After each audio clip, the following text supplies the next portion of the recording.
Hey, this is Ryan from Rocket SaaS, and you're listening to the SaaS Marketing Weekly podcast, the show that gives you actionable marketing strategies and campaign ideas to rocket your SaaS business. And if you want even more SaaS marketing ideas, go to saasmarketingweekly.com to join my free newsletter.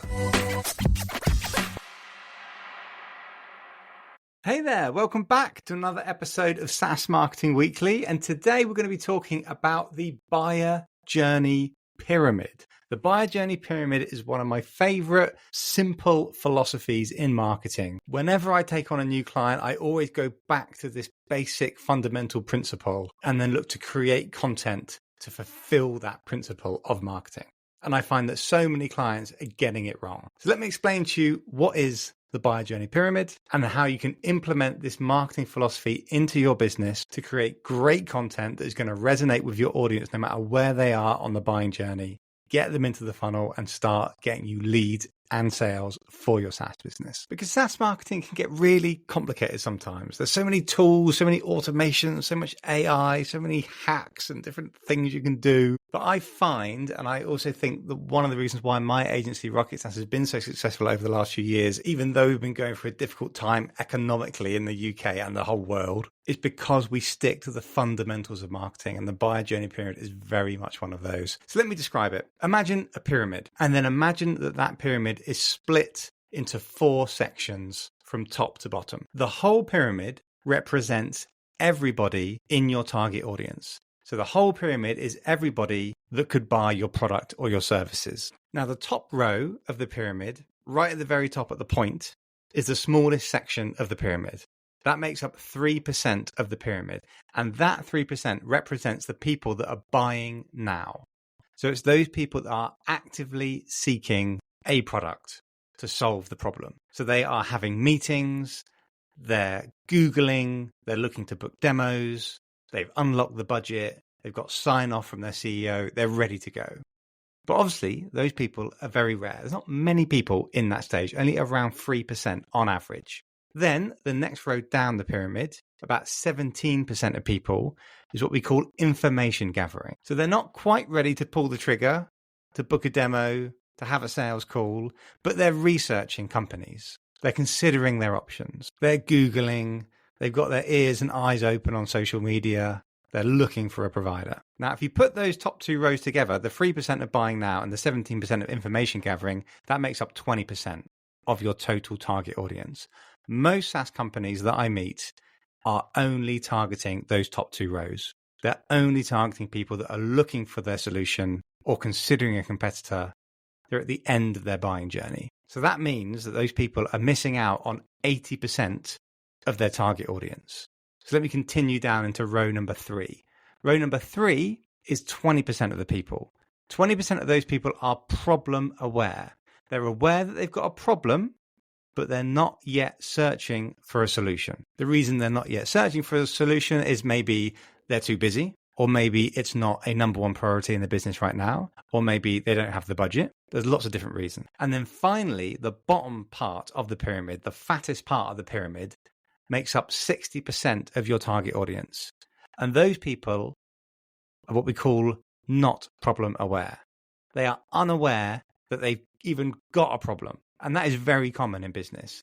People definitely do have a problem, but they don't realize it because that's how they've always done things. They've always done this on Excel. I joined the business, I got trained to do this process on Excel and Microsoft Word and email and phone calls and paper-based systems.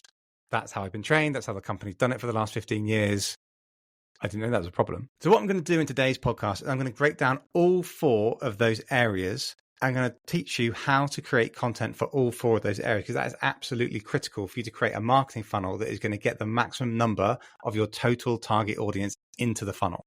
Most people are only creating content for those top 2 layers, that top 20%. So I'm going to cover those 2 areas, which you're probably doing already, but I'm going to have a lot of focus on the bottom 2 areas that makes up 80% of your target audience. So let's talk about content for that top row of the pyramid, the 3% of people that are ready to buy now. These are the type of leads that the sales team absolutely love. High intent, ready to convert, let's go. So an example might be, let's say that you're a project management SaaS company. You'd be running Google ads to target keywords like best project management software. And that would take people to the free trial page or some kind of landing page that is pushing people to a free trial. So the type of content you want to create to capture those people is case studies, testimonials, really emphasizing the result. You want to have a really good landing page for your free trial, for your demo, teaching people how long is the demo, who's going to be running the demo, what do you get out of the free trial, what are the features, how much does it cost? And you'd use highly targeted ads and cold outreach as well. But you're probably doing those things. That is pretty much the basics. So let's move on from that row. Coming down to row number 2, the 17% of people that are in the information gathering phase. These are the people that are looking at you and also your competitors. They know what they want, but they're not 100% sure on which company to go with. They're looking for more detailed information to help them make an informed decision. For this row of people that are in the information gathering mode, this is where competitor comparison campaigns can come in really handy. So landing pages, which is you versus your competitors, one of those tables where you've got your company in the first column, which is tick, tick, tick, tick, tick. Then you've got the competitors in the other columns and it's tick, cross, tick, cross, tick, cross. Just to show why you are a better solution for people that are looking at competitors and yourselves. Interactive demos are really good. There's a company called Storylane, which can do an interactive demo of your software. And they have a free version that's pretty good. Also, Loom videos showcasing your product, and webinars can work really well too, just to showcase your expertise. If you've got more content and higher quality content than your competitors, people are going to be drawn towards you. So for this row of people that are in the information gathering mode, you really want to showcase why you are a better version, a better alternate to the competition that are out there. But hopefully you're doing pretty good with that row as well. Now we're going to move into where I really want to focus, which is the bottom 2 rows. So let's start with row number 3. The 20% of people that are problem aware. Now, this group of people, they know that they've got a problem in the business, but they are not looking for a solution yet. So let me give you an example. Let's say that there's a HR SaaS product, and this product is targeting HR managers. There's going to be a ton of HR managers out there that have got the problem of employee churn or employee turnover, basically employees leaving the company. The HR manager is stressed out with the problem that 5% of the workforce are handing in a notice every single month. However, the HR manager is not actively looking for a solution because they don't have the budget or they don't have the time, or there's more pressing issues in the business right now, or maybe they've just got the blinkers on and they don't realize how big of a problem that actually is. But the main reason is people have just got too much on their plate, just like all of us. You can't solve every single problem that you've got going on in your head. Not immediately anyway. So there's lots and lots of people in that mindset. So the answer to get those people into the funnel is not to show them ads saying, book a free trial, book a demo, we can reduce your employee churn. Because the person is not yet ready in their buying journey. They're not yet ready to book demos, not even thinking about getting a software solution to solve that problem. It's more a problem that's in the back of their mind rather than the front. And also, they might be thinking, I can resolve this problem on my own. I'm not looking to pay for a software at the moment. I think I can do it on my own. Therefore, the content you need to create is educational content that teaches them how to solve the problem on their own. So for example, you could create a webinar that is called 5 Ways to Reduce Employee Turnover. Then you invite a guest speaker, someone that's like an influencer in the HR space, and it doesn't come across salesy. It's 5 ways that you can reduce employee turnover with a brilliant guest speaker, and then there's a short call to action to your product at the end of it. But that's a great way to get people that are thinking about the problem into your funnel. And then when you get them into the funnel and you start talking about the problem and teaching them even more about the problem, and what you're doing is you're bringing that problem from the back of their mind to the front of their mind. And when the problem's at the front of their mind, then they are higher up the pyramid and then they are looking to buy. So it's not just webinars, it's things like blog posts, social media content, email newsletter campaigns, podcasts, videos. You should work really hard to identify what is the key problem that your target audience are trying to solve, and then create a ton of content that teaches them how to solve that problem on their own. So take, for example, my business here at Rocket SaaS. We're a marketing agency. We target B2B SaaS companies. The main problem that those companies have is they're struggling to generate leads. So we create a bunch of content that teaches people how to get more SaaS leads. We create webinars, podcasts, email newsletters, social media posts, videos, guides, and then ads to pump all of that out there. So a lot of our target audience are not looking for an agency, but they consume our content. It brings the problem right to the front of the mind. It subtly introduces our brand to them, and it pushes them higher up the pyramid to being ready to have a conversation with us. So if you can create great content like that, you are going to take a big chunk of that pyramid that you weren't previously targeting, and you're going to push them along the buying journey. Right, now let's get onto the bottom row of the pyramid, the big one. 60% of people are not aware that they've got a problem. This is 60% of your total target audience. They're not even aware they've got a problem. This is classic in B2B SaaS. I mentioned this in the intro to this podcast. It's typically people that have worked for like quite old school companies, or they've been there for ages, or they've been trained in a certain way, and they're just not aware what they're doing is causing the business problems. The classic for B2B SaaS is you're targeting people and companies that are using Excel, Microsoft Word, telephone calls to contact their clients, emails, sometimes even pen and paper, it's that bad. Or they're using multiple different platforms, whereas your platform is an all-in-one solution.